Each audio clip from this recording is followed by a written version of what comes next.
शिव सुबह से गाड़ी चलाता हुआ काफी थक गया था और अपने गांव से कुछ 30 किलोमीटर दूर ही था जब वह एक दूसरे गांव से गुजर रहा था। उस गांव से गुजरते हुए उसने देखा कि सारे गांव के लोग एक जगह जमा थे और उस जगह से किसी के चिल्लाने की और ढोल बजाने की बहुत तेज आवाज आ रही थी। शिव, जो बैंगलोर शहर में पला बढ़ा था, पुत्तूर जिले में बसे अपने गांव में पहली बार जा रहा था। गांव में उनकी पुश्तैनी जमीन थी जिसे शिव के पिता बेचना नहीं चाहते थे, पर अपने पिता के गुजरने के बाद शिव अपनी पुश्तैनी खेत और जमीन एक होटल कंपनी को बेचने के लिए अपने गांव जा रहा था। उसकी गाड़ी जैसे तैसे अलग अलग गांव के बीच से जा रही थी और उसको वही ढोल और चीखने की आवाजें हर जगह सुनाई दे रही थीं और उन उत्सव में जलती हुई मशालों से रात भी जगमगा उठी थी। वह ये सब अपनी जिंदगी में पहली बार देख रहा था। सब कुछ देखते देखते जब वह अपने गांव के घर में पहुंचा तो उसने देखा कि वो गांव भी बाकी गांव की तरह सजा हुआ था, पर वहां अभी कोई उत्सव नहीं हो रहा था।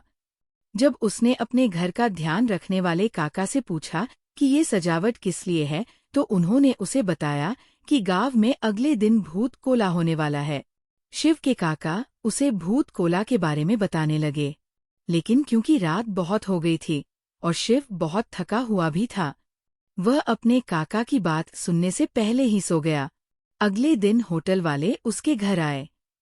होटल वालों को अपनी जमीन दिखाने के बाद उन्हें विदा करके वो शाम को प्रॉपर्टी के पेपर्स पर साइन कर ही रहा था जब उसे फिर से वही ढोल और चिल्लाने की आवाजें आने लगीं।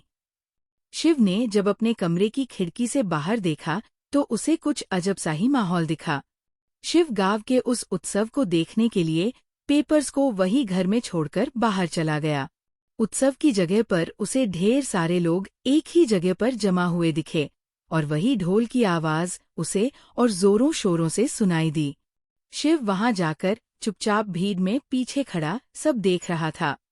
जब उसे देखा कि रंग बिरंगे कपड़ों में एक आदमी उसकी तरफ पीठ करे भीड़ के बीचों बीच कांप रहा था और एक अजीब सा डांस कर रहा था और सब लोग उसी के सामने हाथ जोड़े उससे अलग अलग चीजें पूछ रहे थे। इससे पहले शिव कुछ समझ पाता, उस आदमी ने अचानक नाचना बंद कर दिया और वह भीड़ को चीरता हुआ दौड़कर शिव की तरफ आया और उसे घूरने लगा। शिव उस आदमी को इतनी पास से देखकर बुरी तरह घबरा गया। उस आदमी के पूरे मुंह पर पीला रंग था और उसके शरीर पर ढेर सारे गहने और सर के ऊपर एक जंगली सुअर का मुखौटा था, जो उस आदमी को और भी ज्यादा अजीब बना रहा था। वह आदमी कई देर तक शिव को घूरने के बाद एकदम से चिल्लाया, इतनी तेज कि शिव की रूह कांप उठी। वह आदमी शिव पर चिल्लाने के बाद वहां से कहीं जंगल की तरफ भाग गया।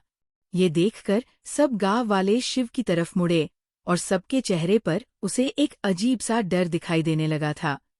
सब लोग शिव को चेतावनी देने लगे कि उसके साथ कुछ बुरा होने वाला है और उसे अब अपना हर एक कदम संभालकर उठाना चाहिए।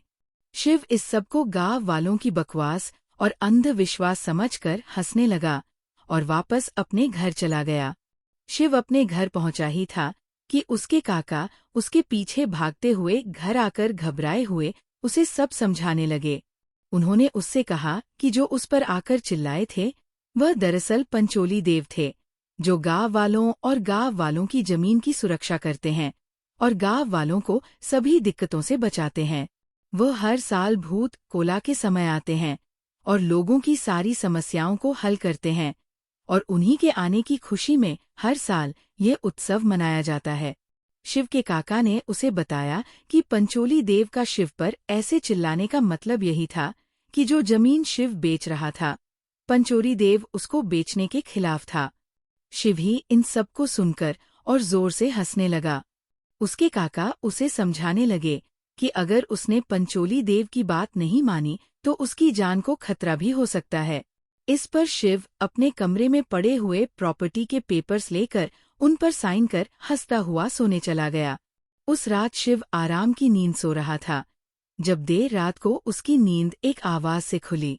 जब उसने ध्यान से उस आवाज को सुना तो वह आवाज ठीक वैसी ही थी जैसे उसे शाम को भूत कोला में सुनाई दी थी, पर इस बार वह किसी के रोने की आवाज थी। डरा हुआ शिव जब आवाज के पीछे दरवाजे तक गया तो उसे दूर दूर तक वहां कोई नहीं दिखा। पर तभी एकदम से हवा में एक तेज चिंगारी आई और अचानक से पंचोली देव उसके सामने आकर जोर से चिल्लाने लगे। ये देखकर शिव के पसीने छूट गए और शिव बिना कुछ सोचे समझे अपनी गाड़ी में बैठकर उस गांव से निकलने लगा। शिव गाड़ी चलाता चलाता जंगल वाले रास्ते तक पहुंचा ही था कि तभी उसको कुछ दिखा जो देखकर वो सुन पड़ गया। अचानक से सोने के दांतों वाला सोने का हार और मुकुट पहना हुआ एक जंगली सुअर उसकी गाड़ी के ठीक सामने आ गया। शिव ने डरते हुए अपनी गाड़ी मोड़ी और वह पास के एक पेड़ में जा लगी। शिव का एक्सीडेंट हो गया था और वो वहीं पर बेहोश हो गया था। शिव को जब होश आया तो वो हॉस्पिटल में था और उसके काका उसके बगल में बैठे थे।